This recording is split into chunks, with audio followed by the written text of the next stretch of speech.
So, I went to the doctor today, and wanted to check out these headaches I've been having. I've been having them quite a bit for a while. They've been getting a little worse.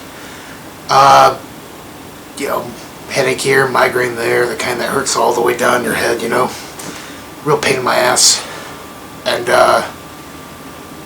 well, he did a few tests, didn't really see anything wrong, but he asked me a weird question. He asked me if I'd been playing video games. My exact response was, are you fucking kidding me? Of course I've been playing video games. I've been playing video games since I was a little kid. Since I was 3. He asked me why. I said, well, I enjoy them. Why else would I play video games? Well, he thinks that I'm suffering from what he calls gaming disorder. It's messing with my brain a little bit, not so much the vision. It's giving me headaches, migraines, weird dreams. Said it might have some other effects on me, but I don't buy it. I mean, sounds just like he was trying to advocate that video games are bad for your health. People have been arguing that since video games started. I honestly don't see any reason to stop playing video games, and I told him this, and he just kind of laughed it off. Told me, take some medicine, call him in the morning. Well, it's morning. I haven't taken any medicine. Kind of have a itching to play some games, though. So, since we're talking about, having played video games my entire life, I figured, why not start where it all started? Style and version we've come to know and love with Mario started with Super Mario Bros. On the NES, and that is where my life of gaming started. I like how the demo shows Mario running and fighting Goombas and stuff, but when he stops, it's almost as if the guy playing is being scolded to end the demonstration right away. He even kills himself. Man, I would not want to be a game tester. Wouldn't be able to have any real fun with the games. You can take Mario from left to right through each stage, fighting or avoiding enemies, and collecting shit. I mean, it's so simple. You run, you jump, mushrooms make you bigger, also adding an extra hit before death, collect coins, break boxes. Is there anybody who isn't familiar with this kind of stuff by now? Jump on the enemies to kill them, and the star. That wonderful star that gives you temporary invincibility, along with that classic melody. If you collect a fire flower while big, Mario gains the ability to blast his fuckers with bouncing balls of fire. The controls are simple too, very tight. The D-pad makes Mario walk left or right. Each stage ends when you grab onto the flagpole at the end of it.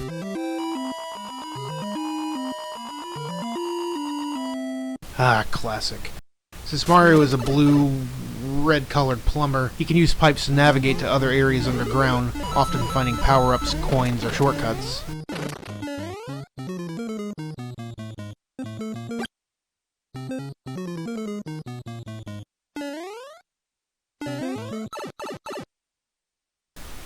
The game can be played with 2 players. It works by having player 1 control Mario, and player 2 control his criminally underrated little brother, Luigi, who's really just a palette swap of Mario. In fact, they both look identical when they get the fire flower.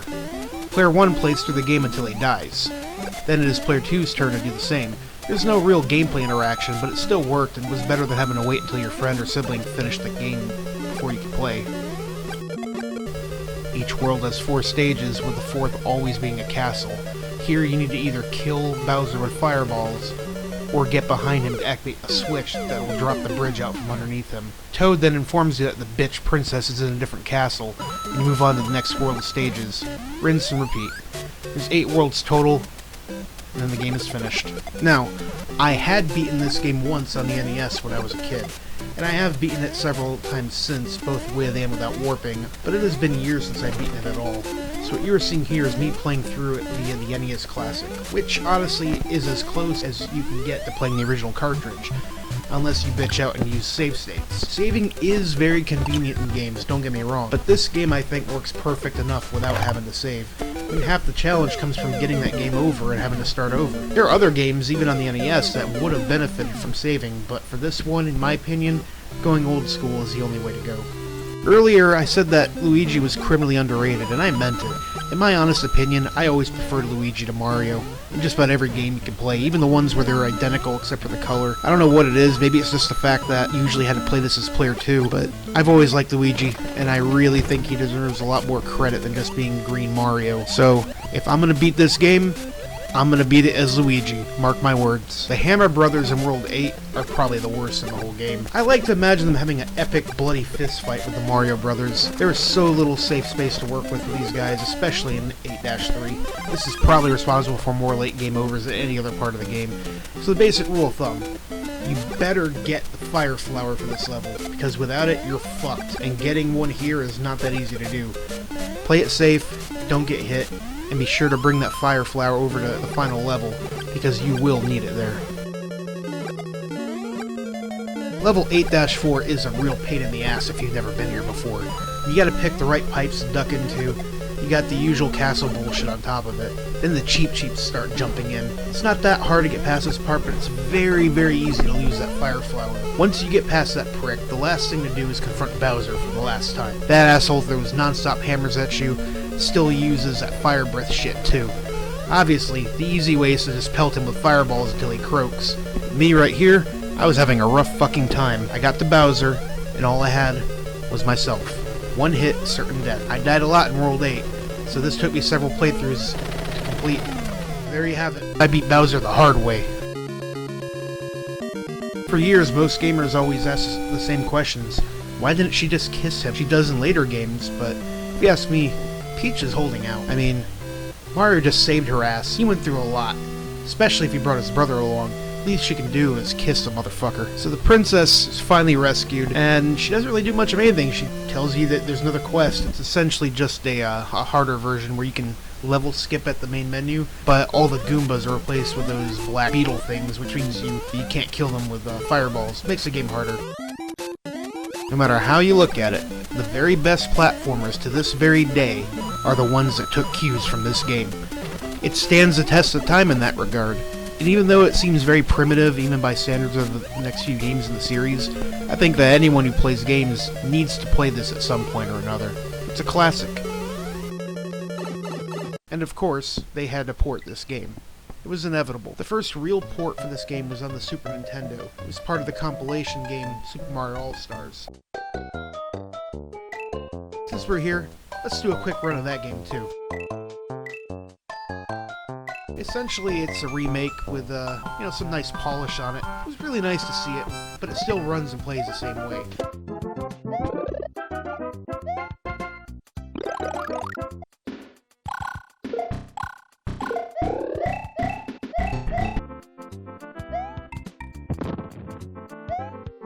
See, the All-Stars version looks nice and crisp. It's got a lot of them Super Mario World style sound effects to it.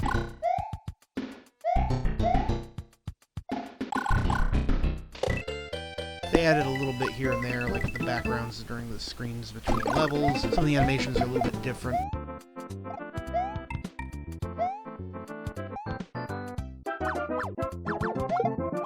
Fucking hate the Hammer Brothers.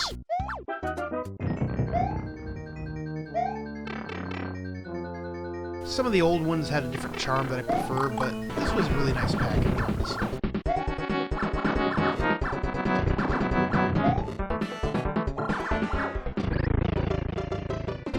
God, it's taken Mario so long at this point in the game to get to the end. Peach must be going out of her fucking mind waiting for him. And seriously, how long she's been cooped up there? What have they been doing to her?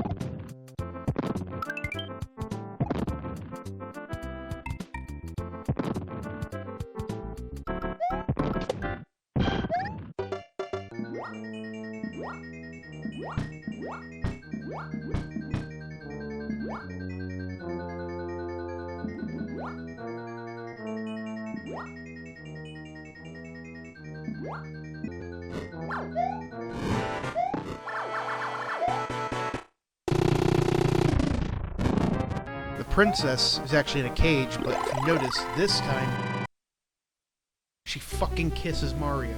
I mean, just look at him. He's enjoying it.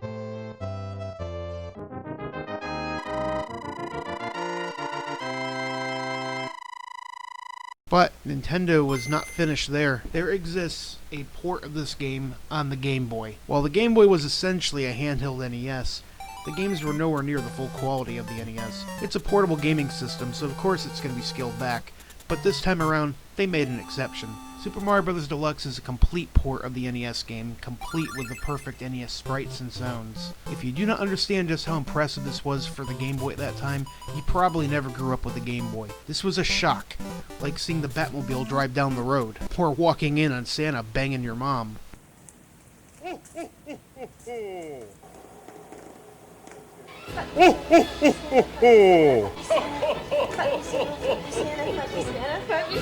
Have you been a good little girl?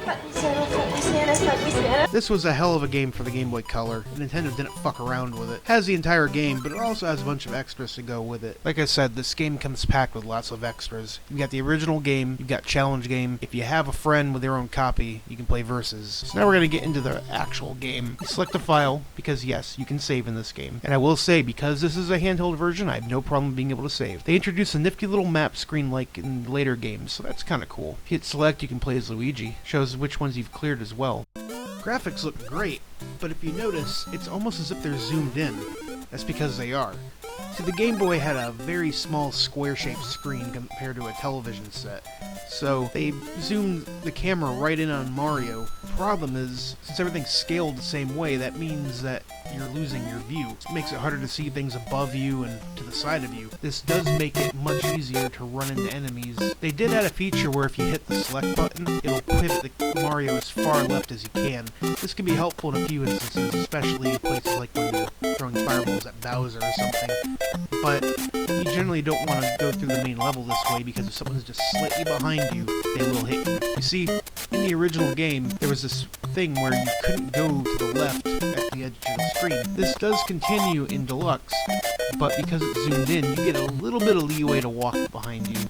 But that means enemies are still there too. If you can't see them, you're going to walk right into them. This has been the cause of many, many deaths playing this version of the game. There's also a feature where you can look up or down by hitting the up and down buttons, which pivots the camera. It takes a little bit of time and can disorient you a little bit, but it does help in a pinch.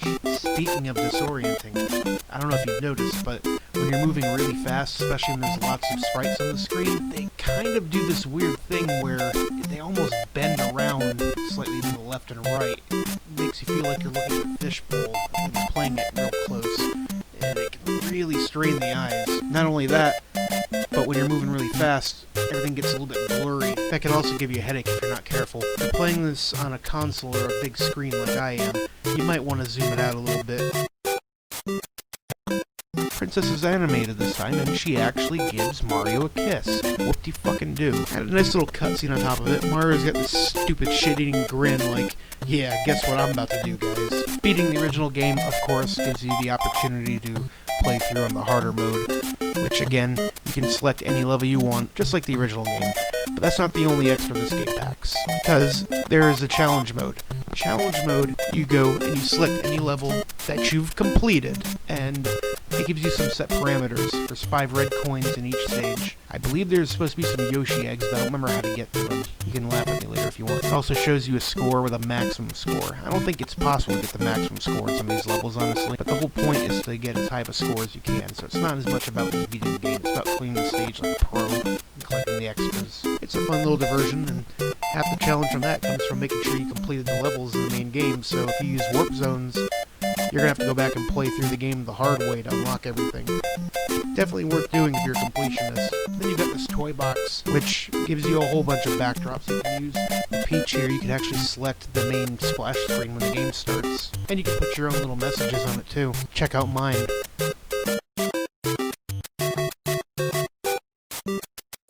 Then there's You vs. Boo. There's a few select levels you can compete in. You're literally just racing Boo to the finish. It's similar, I believe, to the Versus mode. I've never played Versus mode, so I don't know for sure. But yeah, it's a little different. It's literally just you racing him to the finish, and Boo cheats, of course, these fucking blocks. It's not too hard. It's a nice little challenge every now and then. Come on, come on, come on, so close. Oh my god, he won. But then the real meat of the game, when it comes to unlockables. If you can beat Luigi's high score on the main game, you can unlock what's called Super Mario Bros. For Super Players. This is the Lost Levels from Japan, fitted down on the Game Boy. Now, it's a little different. They don't have all the graphical upgrades, not that there were many, but you won't see the smiling faces on the clouds. And they changed some of the sprites, like the poisonous mushroom is actually easier to distinguish now. But other than that, it's the exact same game as the Lost Levels. This is the real Super Mario Bros. 2 in its entirety right here. That alone makes this worth buying, especially the time it came out. But yes, it's ridiculously hard, and it can get really tedious playing through and dying constantly. But it's totally worth it. Although, that would make this possibly the harder version of the game because of the crunched-in screen and the problems that come with that. So, even if you played Lost Levels, if you want a real challenge, play that bitch on the Game Boy Color. You'll have a good time. So overall, this is a damn good port. This is an example of how you properly port a game to a handheld system, or any system really. You know, there are a few shortcomings, like the screen, but they made up for it with the ability to save and the ability to shift the camera. So it's not that bad. Then you got all the extras. Most of them are useless, but it's still fun. It's cool to show off to your friends, but I would recommend this as one of the definitive versions of the game, minus the camera issues. Very proud to say that I own this game. So, in conclusion, Super Mario Bros. Is definitely a good starting place for being a gamer, but I don't really see how or where that would be the source of issues upstairs, you know? I mean, you know, they say that playing video games will corrupt your mind a little bit because all the cool kids are doing it kind of syndrome. I mean, you know, all the cool kids were playing games. That's not why I played it. All the cool kids did a bunch of other things too. It doesn't mean I started doing it. I mean, they make it sound like video games make you do some unhealthy things or something.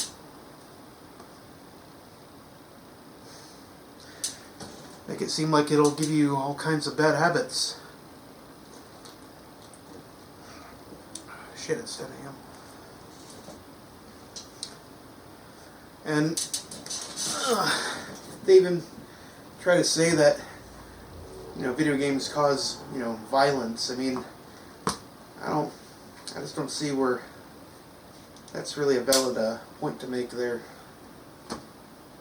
And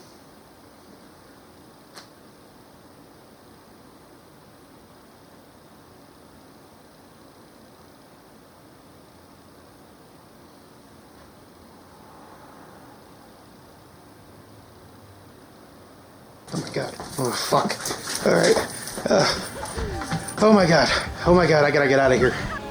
I gotta get out of here. Holy shit. I gotta go. I gotta go. What is wrong?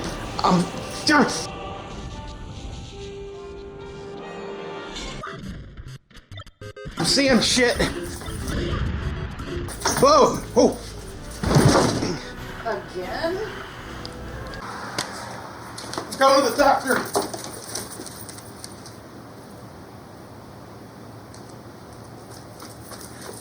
Hang on. It's okay, I just forgot my beer.